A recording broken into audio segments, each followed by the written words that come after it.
Për disa ditësh lindja e mesme është përfshirë në luftë e duket se pjesë e kësaj lufte në mënyrë direkte apo edhe indirekte mund të jenë edhe vende që nuk janë shumë afër rajonit të lindjes së mesme. Greqia është një ndër vendet e cila e ka marrë seriozisht kërcënimin që po ndodh atje, pasi jo më larg se ditën e djeshme ka pasur një shpërthim në bazën britanike të Qipros shumë afër Greqisë. Për të folur se çfarë po ndodh, po themi me masat që ka marrë Greqia, kam të ftuar në një lidhje direkte gazetari Edmond Guri. Zoti Guri, faleminderit shumë për intervistën. Faleminderit për ftesën, përshëndetje nga Athina. Siç tha dhe ju, ka një situatë shumë kritike ditën e fundit, e cila ka marrë për masa të mëdha për këtë fakt të sulmit ajror dhe midis Izraelit dhe SBA-s ndaj Iranit, dhe duket që Irani ka bërë një shtrirje të konfliktit duke implikuar dhe vende të tjera, dhe në këtë shtrirje që ka bërë, në këtë hapësirë ka prekur dhe Kipron, që është një vend i cili është sigurisht në mbrojtjen e sigurisë të Greqisë dhe të Turqisë, sepse Kipro është nga Turqia. Në këtë kontekst, sulmi me dron i para pak ditëve në bazën luftarake ajrore të Anglisë është parë si kërcënim dhe është mbledhur Këshilli i Lartë të Sigurisë të Greqisë dhe ka marrë një vendim ditën e djeshme, ku aktualisht që ne po kontaktojmë dhe po komunikojmë, janë stacionuar 4 avion F-16, 52 blok Advanced, të cilët kanë një updatim të fundit nga teknologjisë më të lartë luftarake, si dhe 2 fregata dhe njëra është e klasës Belehra, që është fjala e fundit e teknologjisë për të ardhur në mbrojtje Kipros, por dhe jo vetëm, dhe është një parë si një lëvizje taktike për të ofruar mbulesë sigurie Kipros, Greqisë, por dhe rajonit, sepse Greqia është dhe pjesë e NATO-s. Zoti Guri, në informacionet që keni ju, a ka pasur ndonjë komunikim me Shqipërinë apo me vende të tjera nga ana e Greqisë për të patur dhe një koordinim lidhur me situatën që po ndodh atje? Në kontekst të NATO-s janë në koordinim të gjitha vendet që janë aleatët e NATO-s, dhe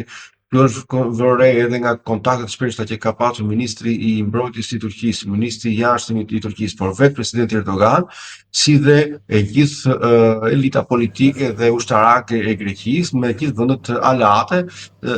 për këtë zhvillim të fundit, ku rreziku i një përfshirje të konfliktit apo të hapjes të konfliktit në lindjen e mesme është evident dhe është në kulmin e tij. Ndaj dhe në këtë kontekst Greqia ka marrë këtë lëvizje, dhe sigurisht që edhe Shqipëria, nëse i vëmë re dhe konstatojmë lëvizje nga pushteti shqiptar, ka një shqetësim të theksuar dhe është në koordinim të plot me gjithë vendet e tjera të aleancës euroatlantike. A ka Greqia dhe Shqipëria sistem mbrojtës për të mbrojtur ndonjë raketë që mund të vijë nga Irani? Sigurisht që po, sepse në kuadër të aleancës Greqia dhe Italia kanë mbrojtjen ajrore të Shqipërisë, por dhe jo vetëm kaq. Mos harrojmë faktin që Greqia ka 3 nga disa bazat më të rëndësishme të NATO-s në territorin e saj. Nga çdo përmendim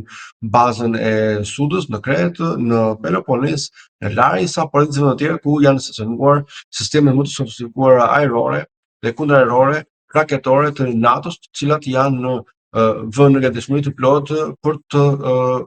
interceptuar çdo lloj rreziku të mundshëm, që më tepër raketa apo edhe dronë të mund të vinë nga vende jo aleate të NATO, sepse që nga momenti që një vend i NATO-s është implikuar në luftë, sigurisht edhe Izraeli është një vend që është konsiderohet aleancë e NATO-s, ndaj dhe kemi të konteze Anglia tashmë është pjesë edhe e përfshirë me vetë deklarimet e Steinmeier, kryeministit të Anglisë, për shkak të sulmit që ndodhi në Kipro, dhe Anglia ka marrë pjesë në sulme ku ka disa 10 avion Eurofighter të saj luftarak janë në gatishmëri. Pra, në këtë kontekst edhe Greqia dhe Turqia, por dhe Italia janë në një gatishmëri të lartë për interceptuar çdo lloj rreziku të mundshëm. Zoti Guri, sa gjasa ka që të përshkallëzohet situata dhe të përfshihen dhe shtete të tjera në këtë konflikt në lindjen e mesme? Gjata se pas analizë janë të shumta, sepse nëse marrim në plan të parë faktin që vetë presidenti Trump deklaroi që është një ndërhyrje që zgjati vetëm disa orë, ndërhyrje e cila nuk mjaftoi, pra nuk ishte e mjaftueshme për të përballuar reagimin e Iranit. Duket që prej disa ditë tashmë vazhdon ky konflikt dhe ditën e djeshme bëri deklaratë si nga presidenti Trump, por edhe nga vetë kryeministri i Izraelit Benjamin Netanyahu, ku kanë lënë të nënkuptohet që ky konflikt do të zgjasë prej disa ditësh dhe sigurisht që kjo do të thotë që do të kemi ose më saktë rreziku i përfshirjes në vende të tjera apo goditja e mundshme nga Irani në mënyrë drejt për drejt të fortë apo edhe nga forca pro-iraniane të cilat operojnë jashtë kufijit të Iranit është një mundësi e mundshme të preken vendet e treta, ndaj në këtë kontekst aleanca e NATO-s është në gatishmëri të plotë, madje ditën e sotme është njoftuar nga sekretari i përgjithshëm i NATO-s që radarat më të fuqishëm të NATO-s që ndodhen në Turqi, pra në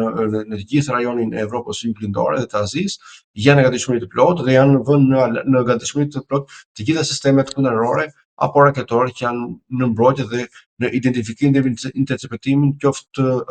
dronëve apo dhe çdo lloj mjeti tjetër luftarak. A ka gjasa që nisja e luftës në linjën e mesme mund të shkaktojë dhe konflikte të tjera mes shteteve të cilët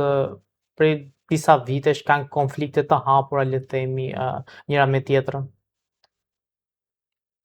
Ky ka qenë shqetësimi më i madh të paktën i Shtetet e Bashkuara të Amerikës dhe vetë Izraelit, por duket që kjo nuk ka gjasa për moment, sepse u punua përpara se të nisej ky sulm ajror ndaj Iranit, që shumë vende arabe të cilat kanë qenë në një pozitë disi dyzuese ose rivale me Iranin tashmë kanë kaluar në bllokun perëndimor, ta themi kështu, në bashkëpunim të ngushtë me NATO, kanë ofruar hapësirën e tyre ajrore dhe jo vetëm, pra dhe portuale dhe çdo mundësi tjetër ku në këto vende janë të stacionuara apo ka shumë